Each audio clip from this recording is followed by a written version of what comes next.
కాకా ఈ వీడియో ఇస్తున్న ప్రతి ఒక్కరు ఫస్ట్ ఆఫ్ ఆల్ ఈ వీడియోని షేర్ చేయరి, మీ స్టోరీలలో ప్రతి ఒక్కరు పెట్టారు. ఎందుకంటే మీరు అందరూ గర్వపడక ఇద్దరు చిన్న పిల్లల భవిష్యత్తుకు సంబంధించిన విషయం ఇది. మొన్న ఒక పాప కరెంటు వైర్లు వాడి ప్రాణాపాయ స్థితిలో ఉంటే మనం హెల్ప్ చేసి ఆ పాప ప్రాణాలు బతికించినాం, మనం పోయి కలిసినాం. సో తిరిగి వస్తుండగా ఒక కుటుంబాన్ని చూసిన, ఆ ఇంటికి పెద్ద దిక్కు కూలి పని చేసుకుంటూ బతుకుతాడు. ఇద్దరు చిన్న పిల్లలు, ఒక పిల్లడు 3rd క్లాసు, ఒక పిల్ల 8th క్లాసు. పాపం ఇంటిని పోషించే వాళ్ళు కూడా లేరు, ఎక్కడి నుంచో బతకతందుకు వచ్చిన వాళ్ళు. పాపము కూలి పనికి పోయి వస్తుండగా యాక్సిడెంట్ లా చనిపోయిండు.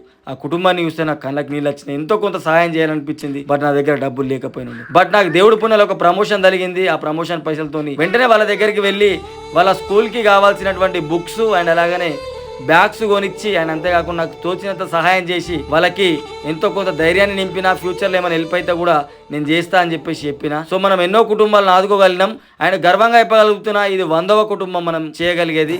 మన దగ్గర డబ్బు ఉంటే తీసుకోవచ్చు, ఆస్తులు ఉంటే కూలగొట్టవచ్చు, కానీ చదువు అనేది ఉంటే